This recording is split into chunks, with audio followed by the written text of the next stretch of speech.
So how's it going? Good. Kind of have to get the whole thing going on. You got the Ash thing going. Yeah, I'm not completely ready. I'm actually still in process. Okay. So tell me, what brings you out here today? I'm just here for Flashback again. Is this your first time here? My second. What'd you think that first time? Oh, I had so much fun. My first time I came as Ash, and I actually met Bruce Campbell, so it was a lot of fun. I met him up at Horrorcon in 2018, so he's a nice guy. He's awesome. I met him twice, actually, and both times he was great. Okay, so what is it about Ash, Bruce Campbell? Evil Dead's one of my all-time favorite horror movies. Yeah, why is that? My dad and I, he had showed me the movies when I was younger, and I pretty much grew up watching them. Okay, so is that how you kind of got into horror with your dad? Yeah, what we would do is we would order like Netflix movies and have them come to the house, and we would watch a new horror movie every week. Okay. Okay, sounds good. Hey, thanks a lot.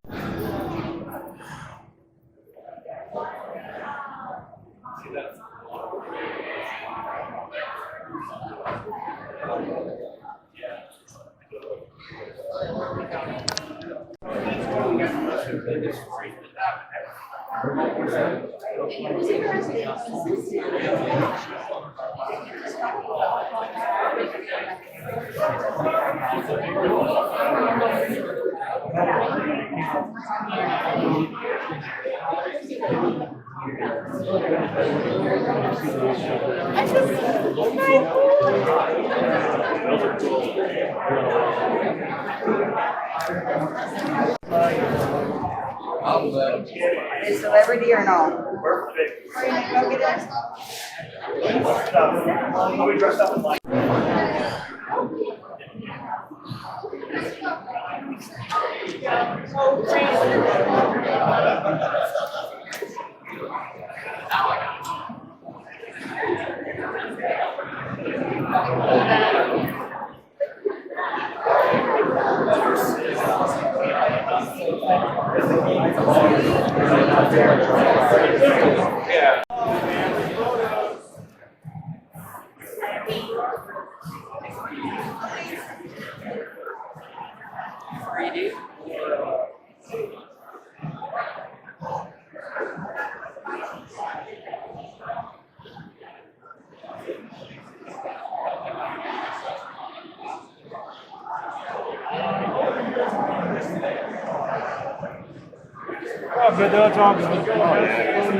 What's happening?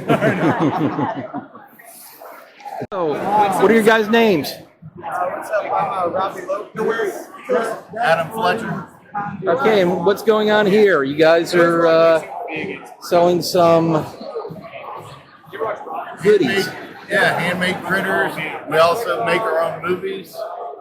We got Creature Feature, which is head cheese. It's got Richie Lamone. We got Born to Raise Hell. That's our more serious thriller. It's about Richard Speck murders in '66. Our company is called Crew Comics and Cinema. That's what we're here for. We make movies, comics, toys, critters. And you can tell you about the movie. We have Texas Death Trippin'. It's got Billy Blair in it. He's in all sorts of movies, everything from Sin City, Machete. He's in Alita Battle Angel. It's our stoner horror comedy, road tripping movie.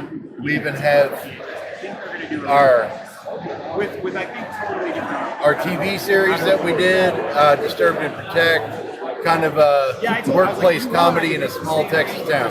Sheriff's Department. So this is kind of like one of those things where somebody's being interviewed after a race and they keep giving them hats. So, how'd you guys get started doing this?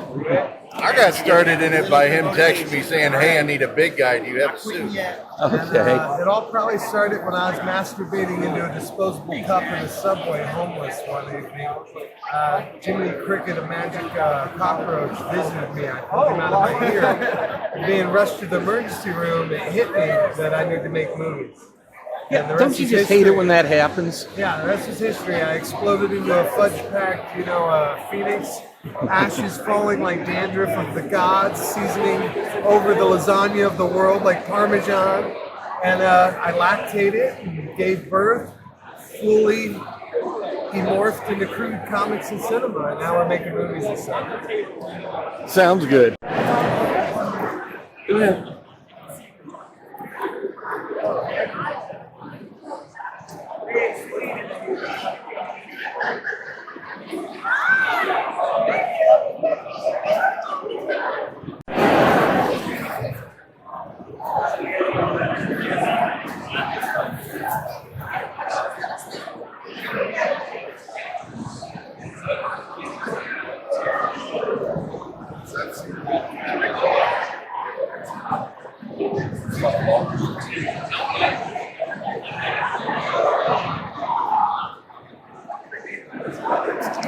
Dude, what do you think of Killer Clowns?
Okay, it looks like you guys have a podcast here. Is that right?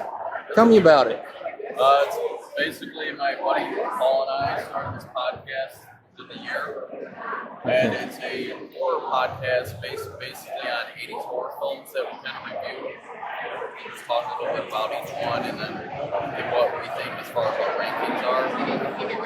How did that get going? Just us being horror fans. Pandemic boredom. Okay. Yeah, pandemic boredom started that up. We got 6 shows on Podbean and Apple Pods right now, and then we'll be back in September. So that's a COVID start. Yeah, just like Sean Clark over there talking, with his podcast. Okay. How do we go about hearing that? Hearing what? Your podcast. How do you go about hearing about it? We got it through I'll just go ahead. podcast or Podbean, and then you can also go to Facebook, Twitter, and then our website as well. Okay. Yeah, I'm still getting the hang of this. Yeah. What is it about horror? What is it about horror? Yes. Well, I mean, I'm an 80s horror geek, so Well, how did that happen? I was a teenager in the 80s. It was the best time of, horror. The slasher craze, great movies coming out every year. Couldn't beat it.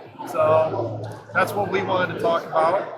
I met him and Anthony a few times ago, and we hit it off. And then the third guy in the show, Ray, up there, he does radio for. He does radio broadcasting, so he's kind of the mediator on the show. Okay. So he doesn't know much about horror, so that's why the show works really good. Comical, we don't just sit and talk about one movie. We got top fives. We got what we like. I have my wife who hasn't watched a lot of horror movies. She watches one and reviews it on the show, so we can get So So yeah, it's a good time. It's fun.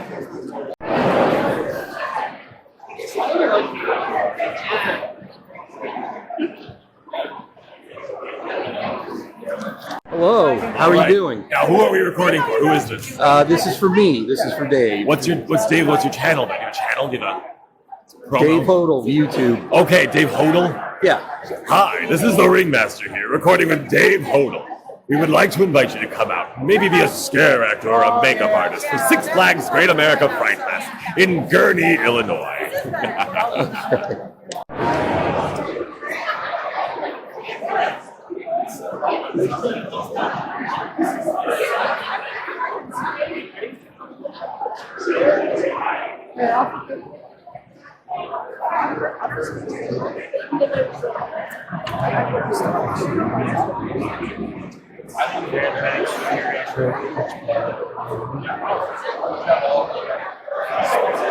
Hey, so what's going on here? This is the HSPPA, we're the Horror and Sci-Fi Prop Preservation Association, and we travel the country, coming to conventions to share the props with the fans, bring them up close and personal, and spread the word of prop conservation to help keep them for generations to come.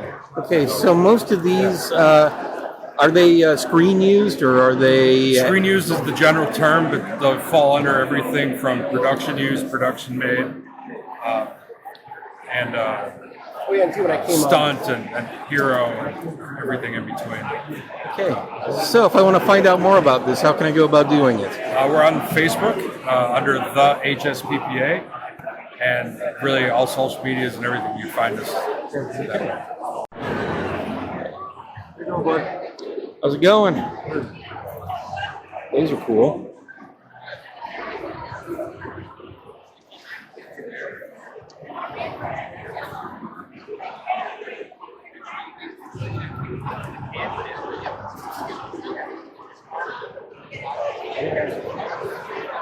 I gotta ask, you guys have a canoe out here.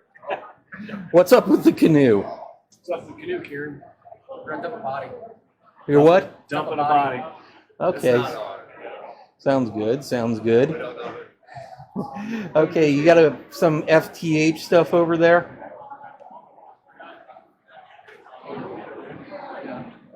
Let's see it. Friday the 13th. Oh, yeah. Yes, I have my roots in Jason. Okay.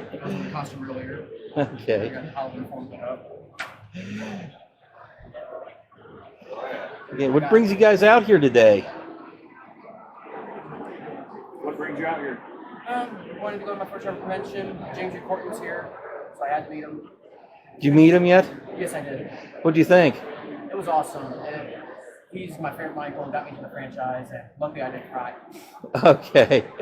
Okay. This is your first time coming to one of these? Yes, first ever convention ever. Okay. And what do you think of that? I love it. I want to do this now. Like go to conventions, whatever they have. Okay. Hear very well. Okay. You got a loudspeaker in my ear. So, what brings you two out? Well, the love of horror. Yes. Absolutely. Absolutely. Yeah. So we missed it last year since they didn't have it, so we've been coming here as many times as we can. So. Okay. Yeah, I missed it last year too. I think everybody missed it last year. I started off by coming to Horror Hound and it hooked me, and now I got to come to these things. So. This one's my favorite. Okay. Whereabouts you guys from? Aurora. Okay, So about an so- hour here from here. Okay. Yeah. Because I've talked with people who traveled like. Oh, well, yeah, there's I tons of personally people. traveled 4 or 5 hours. Yeah. Luckily, we're lucky that we're just an hour away. So, Okay. Yeah. What is it about horror you guys like? It's trying to find that shock value, and it's kind of like chasing the dragon. Okay. Okay. And I know what you are. You're missing your tricycle. Yes, I am. I'm just one of the victims. He's my victim. Oh. He's playing the game. Okay. Yeah, I'm playing the game. Apparently not very well. Not well. Lost.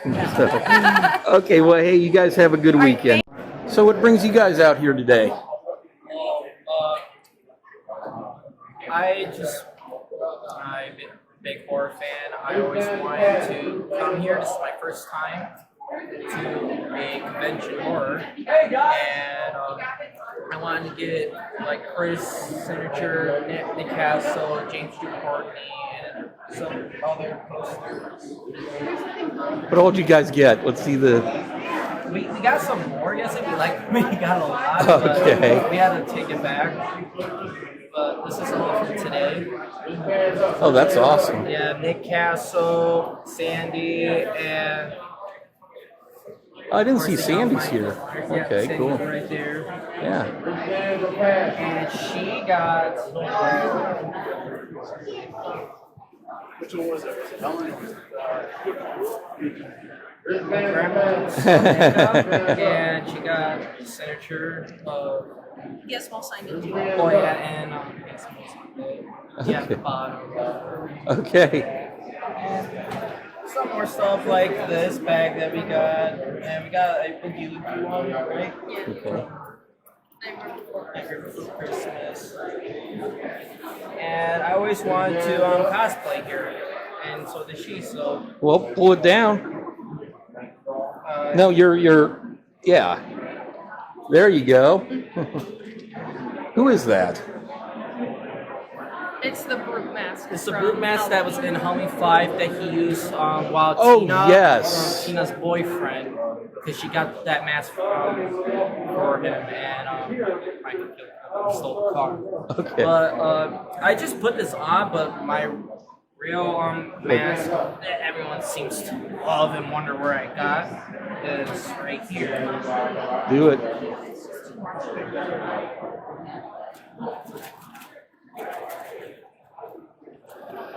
This bad boy right here. Oh, yeah. Yeah. Dude, you got an actual Captain Kirk mask and made it yourself, didn't you?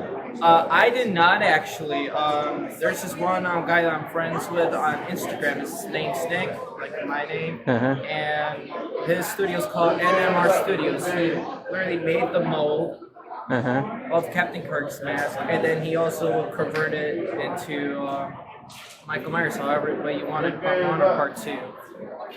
Put it on. Let's see it.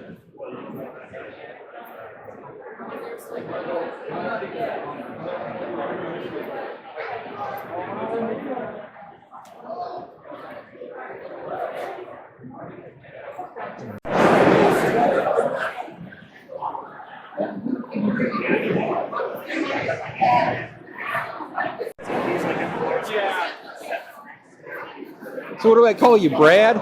Yeah, Brad's fine. Okay. How you doing, Brad? What brings you out here?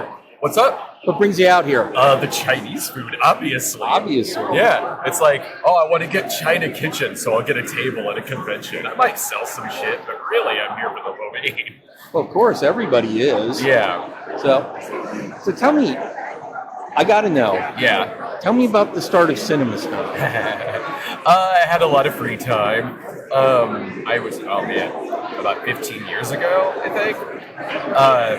And I was working a lot of in between jobs at the time, a lot of odd jobs, part-time, things like that. So I had a lot of free time, and back then on YouTube, there wasn't a lot in the way of like spotlighting some exploitation movies and like Italian flicks, like Italian horror movies that I kind of grew up with.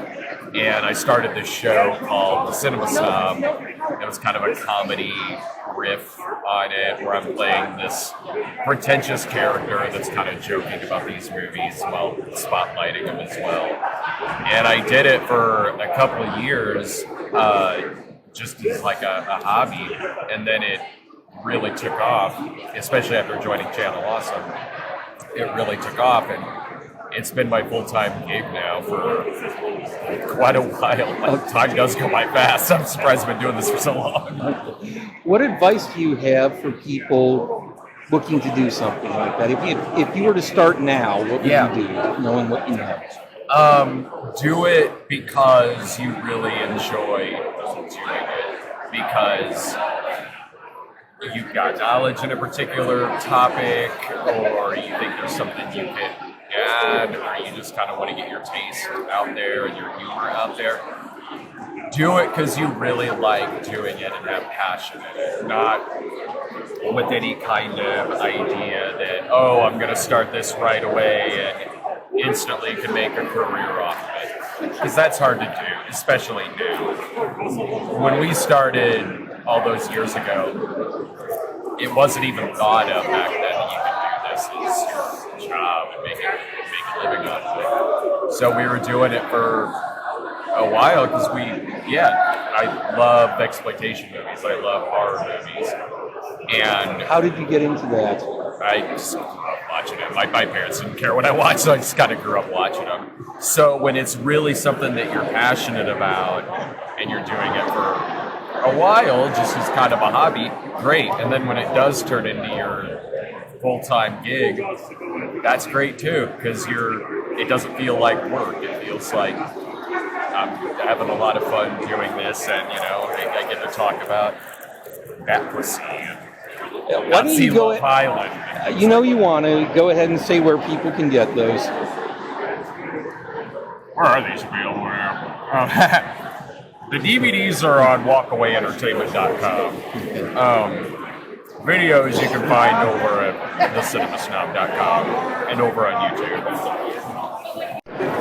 Okay, this is actually something I've been telling friends about, and yeah, I figured I'll get your take on it.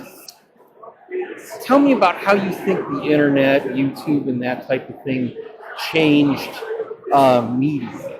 Changed media? Yeah, I mean, previously, if you wanted to be in a movie, you had to go out to Hollywood or be an actor or whatever. Now people are just, making stuff with a camcorder and throwing it up on YouTube. You can be your own boss. You can do your own thing. I mean, I've produced movies online, and I certainly get to do my own thing with it. You can get your voice out there. You can get your material out there. It's very easy to do now. It's a lot easier than when I was younger, when I started making movies. I did a few exploitation flicks. I did a movie called Freak Out and Cheap, and one called Midnight Heat. And they were hard to get out there beyond the local area where we shot them. And then with YouTube being big and other video sites, it opens your stuff up more for a much wider audience. Okay.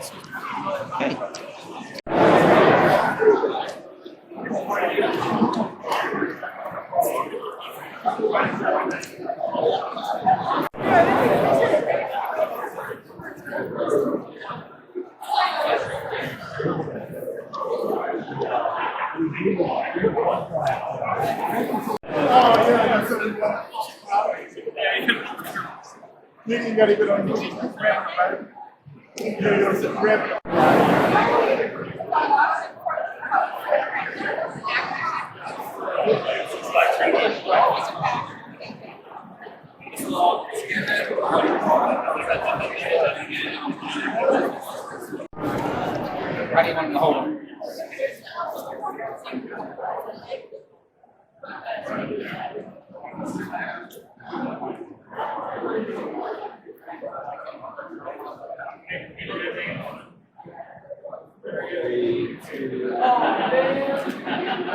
Looks like you guys found him. That's right, we did.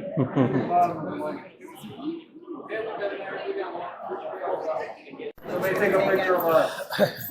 I'm loving. Oh, you're I love now within the last few years, like you go to work out, and there's always a Dead by Daylight. Hey, how you guys doing over here? Oh yeah. Smiling, profiling.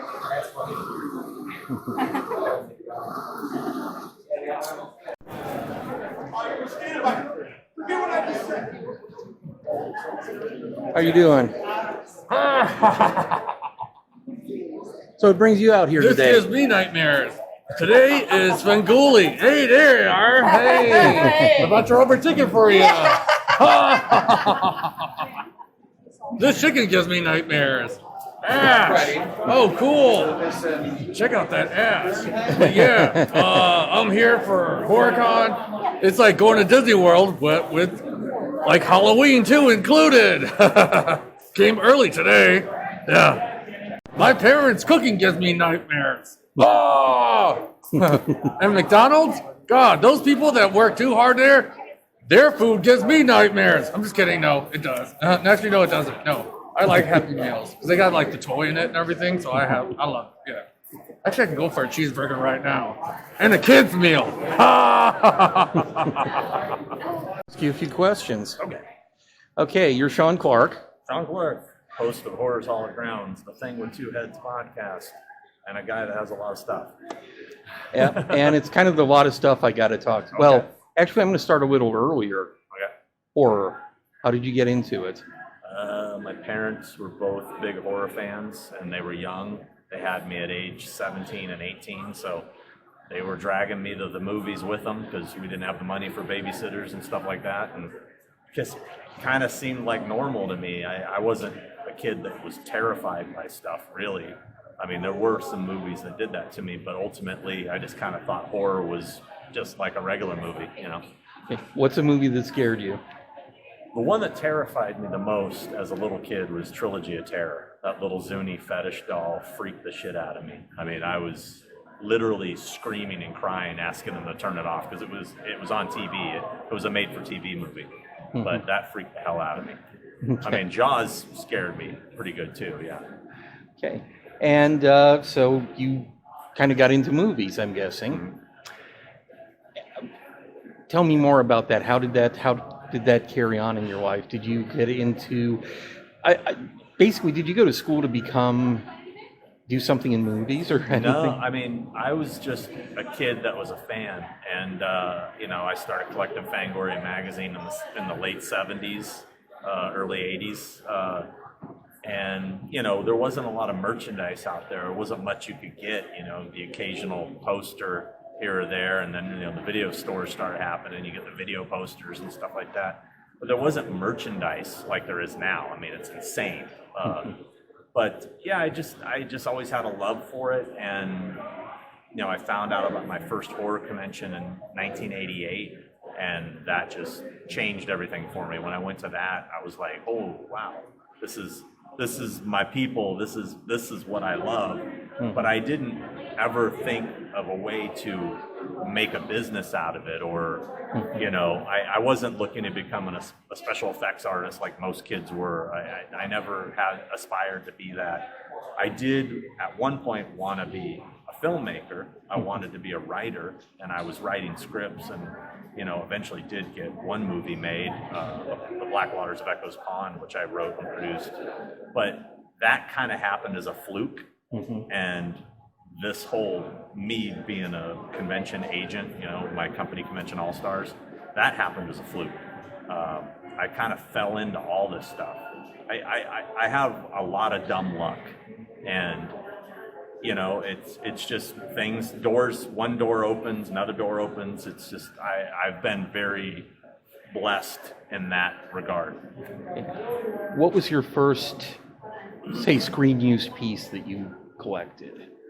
Oh, that's a good question. First screen used piece that I got, I think it was, the dates get fuzzy. I know what my first few were. I just don't remember which one was the first one.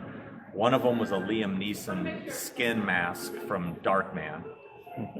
Another one was my Halloween 5 Michael Myers mask that Greg Nicotero gave me.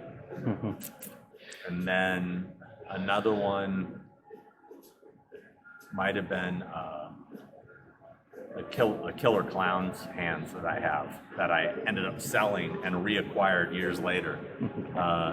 Those are some of my first pieces ever. Okay. And how did Horror's Hallowed Ground come about? I mean, that's pretty amazing. Horror's Hallowed Grounds was also an accident. I mean, that started as a hobby, still is a hobby. But I went to the Monroeville Mall in 1993 for the Zombie Jamboree convention. It was actually across the street from the Monroeville Mall where they shot Dawn of the Dead. And when I was walking through that mall back then, when it still looked like it did in the film, I mean, the feeling I had, it was so magical and nostalgic, and it opened my eyes to, holy shit, I want to see more. I want to see these spots from these movies, And I started looking into it, and I started doing that as a hobby. And I would take my little video camera and shoot videos. And imagine that. Yeah, yeah. And it just started like that. And I started writing, again, as a complete accident. I started writing for this website back in, 2003, creaturecorner.com. And I pitched to them this idea I had of an article where I would go back to filming locations and I would show pictures like then and now, like this is the movie and this is what it looks like today. And that ended up happening. We all moved to a different website called the Horror Channel, which was gonna be a channel but never really became a channel. And then we all left there and went to Dread Central, so it moved to Dread Central. And then Nathan Hanneman from Horror Hound magazine I guess he saw those online, really liked them, and he recognized me at a San Diego Comic-Con, and he approached me and said, hey, this magazine, we're a new magazine, we're on issue number 3. Would you be interested in doing this as a feature article in each issue? I said, hell yeah. And so I've been with Horror Hound now since issue 4, although there's another guy named Robert Patterson who also has a website about movie locations called Set Jetter. And he now writes the bulk of those articles under my Horrors Hall Grounds banner. Okay. So. I have to admit, I've been kind of looking around to see if Adam's going to be here. If who? Adam the Woo. I don't think he's coming. I know he's in California right now. We were supposed to have lunch a few days ago. We were talking, but he hit me up, and I'm like, dude, I'm so buried getting ready for the Chicago convention. So yeah, I'm pretty certain he won't be popping in here, but you never know with him. Okay. He's crafty. I haven't checked it out. Horror's Hallowed Ground, are those on the DVDs, or can you just see them on YouTube? Horror's Hallowed Grounds started out only on the DVDs, but now I started my own YouTube channel, which is at Malfunction, MALFUNCSEAN. And I put them all up there, and I'm creating new ones and putting them up there. And Adam and I have done a couple together. So, it's just a hobby, it's fun.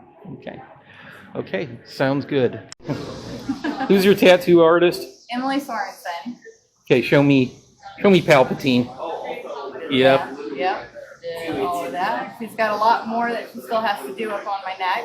Okay. So, but yes, she is definitely an artist to look up for portraits, black and white and color. Okay. Where do you say you're from again? I'm from Fort Wayne. She's located in Angola, Indiana. Okay. I'm taking it. Oh no, it's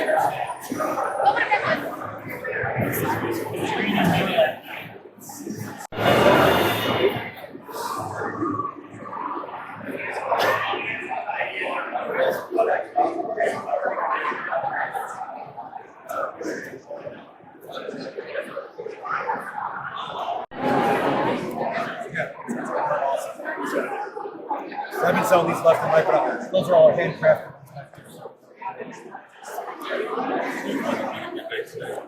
Yeah, it's been a lot better. It was a lot better than yesterday. Yeah, yesterday just kind of smells a lot. It was our first year doing the horror convention, so we normally do like big comic cons and anime shows. But someone told me to try it out, so I'm on board.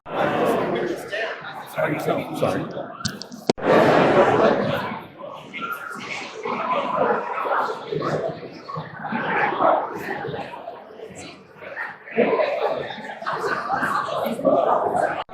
So Deborah, you have a new movie coming out. I do.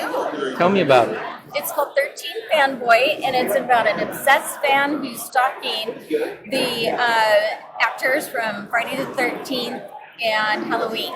It stars Dee Wallace, Kane Hodder, C.J. Graham, and then we also have Corey Feldman. We have Adrienne King is in it. She did drop out. It was a little bit too realistic for her because she actually had a stalker. Yeah. And we have Laura Park Lincoln, Ron Sloan. We have Judy Aronson, Tracy Savage. Let's see, Jennifer Benko. Okay. How did this come about? I was talking to my producing partner, and we started talking about horror conventions and that sort of thing, and decided that it would be a fun twist You know, How many of these things do you do? not very often, but I'd like to do more. Yeah, I was going to say I follow you on Facebook, and I heard you're going to be here, so I had to come and meet you. Oh, well, it's nice to get to meet you. Yeah. Thank So you. tell me, how did you get into filmmaking?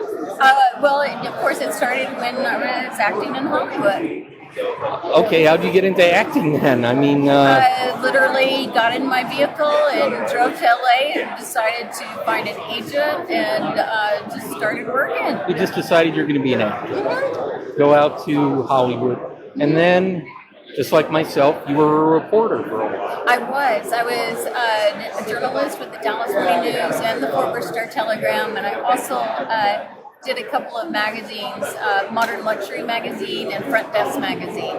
And you illegally crossed the border to do a story. I did. You're my kind of person. I did. And you taught, and Taught school. how did that get into? I mean, it seems like there's kind of a ways around, and suddenly you're back into filmmaking. Right. I went into teaching, and then I decided that I wanted to. I went into journalism, and I decided I wanted to start giving back. And I thought I wanted to teach for a little while, and I was thrown out of a couple high schools because of Friday the 13th, and I decided to go back to an industry that wasn't quite so judgmental. Okay. How's it going? Going good. How are you? I'm doing good. I'm told that you actually hand make all of this stuff. Oh yeah, yep. How did that get started? Probably when I was a little kid, when I started making movie prop replicas out of cardboard and hot glue. Okay. started with the proton packs and maybe some Batman stuff, and then eventually I think it was in 2005 that I saw a proton pack on eBay, and so I was I remember making those out of hot glue and cardboard. So I wound up building one, and then eventually it just turned into all of this. So I've been selling Ghostbuster backpacks for 12 years, I'd say. About 12 years. Okay, so I was going to say you've got some pretty neat, looks like wall hanging displays. We had a few more. We sold out of all of them. Really? Yeah. What all did you have that you don't have here? We had the Shining Axe display. Oh, I That saw one of those on my we way just out. sold the last 78 print that we had. Okay. We got the H4 prints now. There's one other one I want to say that we sold out of. So yeah, we've been moving today, which is good. And of course, the Audreys are moving too. We're almost out of those here too. Well, of course, Audrey is going to move. Who wouldn't like little baby Audrey? right? Who doesn't love Audrey? Shredder helmet raffle. Yeah. How much would one of those be normally? For sale? Yeah, for a Shredder helmet. This one here is $300 for the chrome finish, and then the other one's more the economy paint job for $250. Okay. And those are made out of urethane resin and fiberglass. Okay. And you have Casey Jones down there. We got Casey Jones, yes. And so tell me, if somebody's interested in this, this is going on YouTube. Yep. If somebody's interested, how do they get a hold of you? Oh, well, they can contact us through our Facebook page, Carnivorous Creations. We also have a website, carnivorouscreations.com. That Carnivorous is with a K, so that's Karnivorous Creations. Tell me about your new movie. Hey, this is Chris Margettis of the Manson Brothers Midnight Zombie Massacre. We hope it's a great film. It's about two brothers who are a aging tag team. They go do a final match on Halloween night in a cage. One of their buddies is taking a black market PED that's infected with a virus that causes everybody to turn rabid. And they've got to lock down the arena and make sure nobody gets out so there's not a worldwide pandemic. So, stars Randy Couture, DB Sweeney, Mindy Robinson, Mike Carey, and myself, Chris Margettis. And releases September 10th. We're showing it here tonight for the first time at Flashback Weekend, 7:15, only to people who are here in attendance. Okay. Those people who are not here, yes, if they want to see it, how do they go about doing that? So they can go, there's a pre-sale that'll happen before the theatrical release. The movie releases on September 10th. It'll be in 10 cities across the country on theaters and at the same time on VOD. But you can go to mansonbrothers.com and you can send us your email and we'll send you a code for half off of the purchase price. So it'll be like $6 to buy it. So how'd the movie come about? How did it come about? Well, my partner and I were professional wrestlers about 20 years ago. We decided one day we You're supposed to say a couple years ago. A couple years ago. We decided one day we wanted to write a script. We figured, what's the thing we know the most about? It was wrestling and horror movies. That's our love. My favorite movies are Escape from New York, From Dusk Till Dawn, things like that. So we kind of wrote it in that vein a little bit. We wanted to make it a little bit funny also, but more in like a locker room sense. We worked on it for probably 5 or 6 years, and we're fortunate enough that we finally got it financed. Lucky to have it directed by Max Martini, who's a big name in the industry. Here we are, ready to make the second one, hopefully. Okay. We've got a sequel ready to go. I was going to ask about that. Is there going to be a Midnight Zombie Massacre Part 2? There's actually going to be, the next film is the Manson Brothers Satanic Vampire Death Match. We were all set to go film it in April of 2020 and the pandemic hit. And unfortunately, the people who were financing it went out of business, so we're back trying to raise the cap. But there will be a second film, and you'll get that when you see the first film. Okay, as far as raising the capital is concerned, do you have a GoFundMe going? We don't do GoFundMe, or we haven't yet. It's a possibility. We've been fortunate enough to have financiers that we didn't need to do that for the first one. But as we get closer to our number, we'll probably do something crowdsourced involved, something like that. Yeah. Okay, if you had something set up, I was going to ask where people who see this could go. And if we set it up, it'll be on MansonBrothers.com, or you can hit Manson Brothers movies.com also, and you'll see both of the options. But the number one thing is, when you see this movie, you got to remember it's about two wrestlers. Time to root for the bad guys. We got to save the world.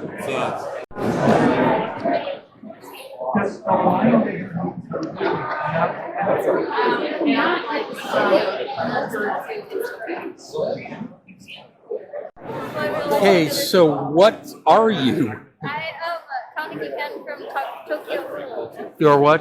Kaneki Ken from Tokyo Ghoul. It's like a horror Japanese anime. Okay, I don't think I've ever seen that. That's an awesome costume. Did you make that yourself? I did.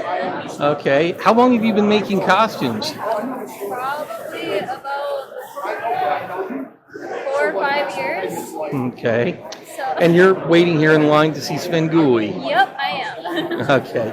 Tell me, what is it about horror? That I like? Yeah. I don't know. I just like being a little bit, not really scared, but just like the adrenaline rush is nice. Okay. Hey, Kay, what's your name? Julie. Okay, Julie, what movie are you in? I'm in Sleigh Ride.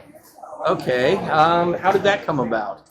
I'm friends with the director, Derek Brosh, of TV's Films, and they're inside. They have a booth. And I also currently have a booth, and I am called Fright Lights. Called what? Fright Lights. Okay. And if somebody can't make it out to the film festival, how do they go about seeing the movie?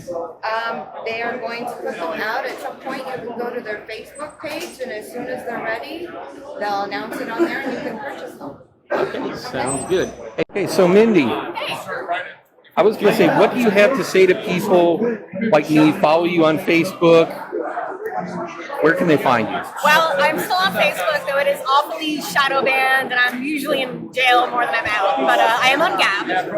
I'm uncensored there, so I can say whatever I want, which you can only imagine. Cool. And I'm still on Instagram, if you can believe it. Yes, obviously I lost my Twitter, but and I have a Telegram. Like people made me start a Telegram, and I feel like a week I had almost 5,000. So I guess that's a thing. But it's really, if you find one of those things, it's the same thing. Except maybe Facebook, because they pretty much censor everything. Okay. Should people go and see Midnight Zombie Massacre? Manson Brothers Midnight Zombie Massacre. It's a lot to say, but yeah, it's got Randy in it, it's got DB Sweeney, we're all great, we're having fun. Like, it's a fun set. It's a comedic horror, so it's not afraid to poke fun at itself, which I think is probably one of my favorite genres. Okay. And what should they do in 2024? 2024? Let's fix this year first. Like, I'd like to know if my vote mattered. I don't think it did, and neither does most of America, and we need to fix that. Otherwise, we can't fix anything. Okay. Okay, the middle class is a drain on resources. I don't know if you noticed, between the Great Reset, these things are not conspiracy theories. These have websites. These are real. You know, if you actually do your own research on DuckDuckGo, otherwise you're going to go through like pages on Google if they'll even show it to you. Well, no, Google is pretty much, they don't. I use Google. Well, I was going to say, you're a great example of, Mindy Robinson, who's that? Yeah, they'll show you everything but no, there's some really evil elite people in the world, and they want everything. They're already the richest, they're already the most powerful, so what do they want? They want us to be like serfs and peasants. And there's too many of us, they've openly said that, and if they're like, their plan is like 80% too many of us, to be exact. according to them, yeah. But how do you dramatically reduce a population without doing something completely evil or immoral? It's not possible.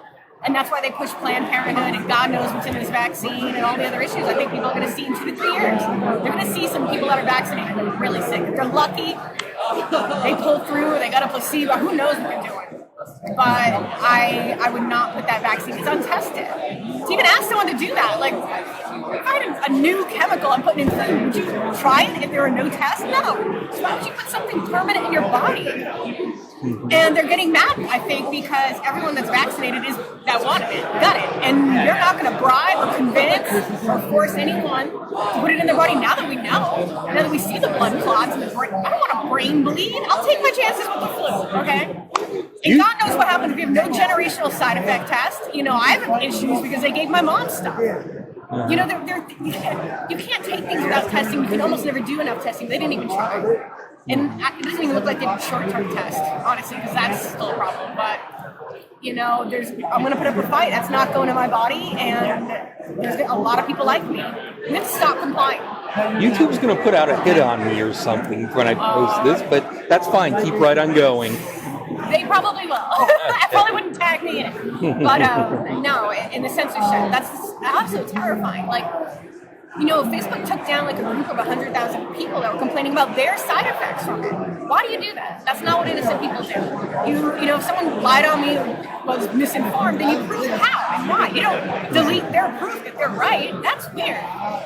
And that's some weird Big Brother Mockingbird kind of bullshit. I was going to say, this isn't even going the way science is supposed to be going. Science, who's buying this? Throughout anything, in science, there are people who think one thing, people who think another. They debate, they test, they retest, and you just didn't have that. It's just like we say it's this way, and by God, it's this way. Well, my honest opinion is, and I'm lucky I get to travel, obviously, for work, for different things, and I pick up on people's sentiment. And there's a sentiment of everyone that something's wrong, and they can't put their finger on it because the media isn't telling them the truth, and they censor everyone that does. And so I think all we need to do is get the truth to them. Because you give someone, like, look, that doesn't make sense. Look, does this make sense? You're doing it for profit. You kind of like lay it out. My big BlackRock article. And the media is saying this. You show them like that video on CNN. We have a peaceful protest going on. There's a building on fire right behind meanwhile, them. I got friends sitting in jail for half a year with no bail, or 7 months now, no bail, no trial, which is illegal. It's against the Constitution. Oh. And for what? Trespassing? Is that a citation? When has anyone ever done hard jail time? They're in solitary confinement. One guy lost an eye. They beat the shit out of him so bad. And no one's doing anything. Oh, is that was that the insurrection?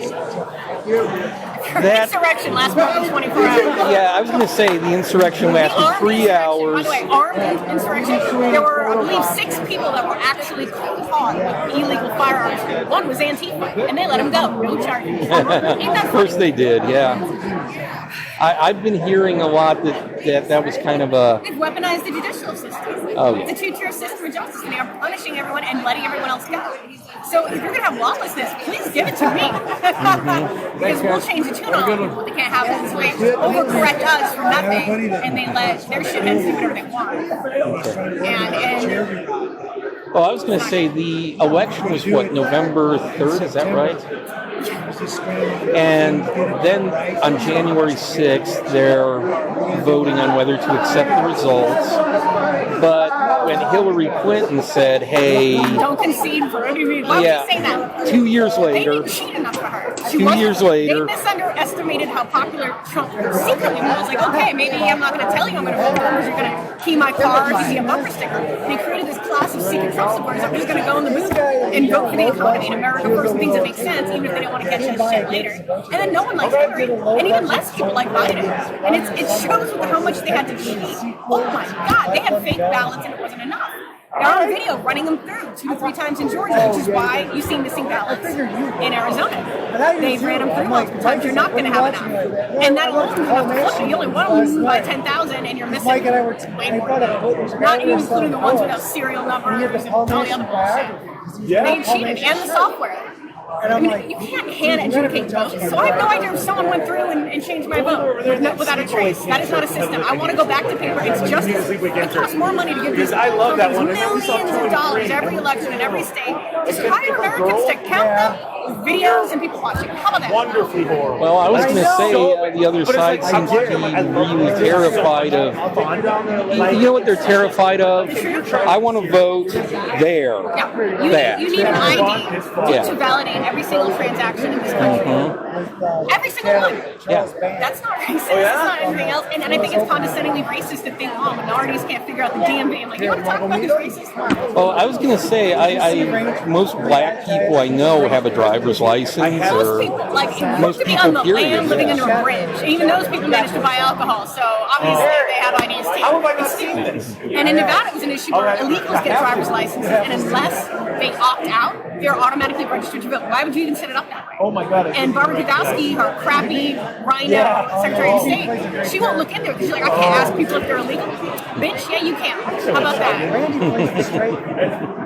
What are we working on the honors? I mean, these people, if you're here illegally, I don't think you're going to be honest about whether you cheated at voting. Well, yeah. And that was enough alone to flip it. We have a lot to fix. I hope people wake up. The hardest part is getting the information out, which is what they wanted. They want us scattered. I can't communicate with other people. And I like Gab. Go to Gab, check it in the morning, check it at night, and you will actually, it'll take like a week to get used to it and follow enough people. You'll keep seeing their stuff, the world thing, and then you actually see the real news and you feel a lot better than the shit that Facebook and Twitter decide to tell you. Okay, so what are your names? I'm Mike. That's April. The future ex. Person who's going to get all your money. The person who gets all, she likes the future ex idea because she gets half of it. That's why I keep trying to send her to Hulk Hogan and stuff like that across the street in the hopes that maybe I'll get an excuse to get out with that some money. Oh, I was gonna say you think half of it. Keep right on going. But no, we're out here from San Antonio. We actually came out here to make an offer on the Halloween station wagon. And we got turned down. Dude's been turning down some really, really large figures. But that's all right. We still got a lot of stuff over there. I'm opening a horror toy store, I'll say officially. Inside's going to have the world's largest Michael Myers collection, and this in San Antonio. And I'm going to do the whole nine, man, have events. I'm going to have, I'm talking with Sean Clark right now about who's going to be available. Since it's October, they're all very busy. So whoever's available, I'm going to get them to do a grand opening. Maybe Sandy Johnson would be cool, but there's a couple options. But those guys are really busy in October because Halloween. Okay. So I was going to say, you have the largest Halloween collection. What are some of your primary... Some of the key items I have Nick Castle's personal copy of the movie. Okay. He gave me his laser disc and wrote a letter to me that said, this is from my personal collection. Okay. Chris Nelson, the dude who did the effects for 18 and Kills and all that. He gave me his crew shirt. It says Chris Nelson, production crew, Halloween Kills on the back. Okay. I've got a bunch of stuff from like the Rob Zombie movies that were used on screen, but the controversies of whether or not that's real, you know what I mean? So I'm gonna say I wasn't a Halloween Rob Zombie fan, but that saved the franchise. Thank you. That's exactly right. I get into arguments all the time. Well, as much as I'm willing to do with some of the Halloweeners online that want to sit there and talk about, and it's so predictable. It's Rob Zombie movies suck, and H2O was great, and Halloween 3 was overrated. I'm like, what? Like, I feel like I'm in the Twilight Zone sometimes when I read people, what they say. Actually, I really liked Halloween 3, and I wish that somebody would show some brilliance and actually do kind of a send-off series on and That was actually great. do Yeah, that. I like that movie, yeah. But it's one of the boilerplate lines that everyone online says. That's all they want to talk about. Rob Zombie's bad. Halloween 1's the best. Halloween 3 is underrated. And H2O and all those are so great. But I was at opening day since part 6 in the theater.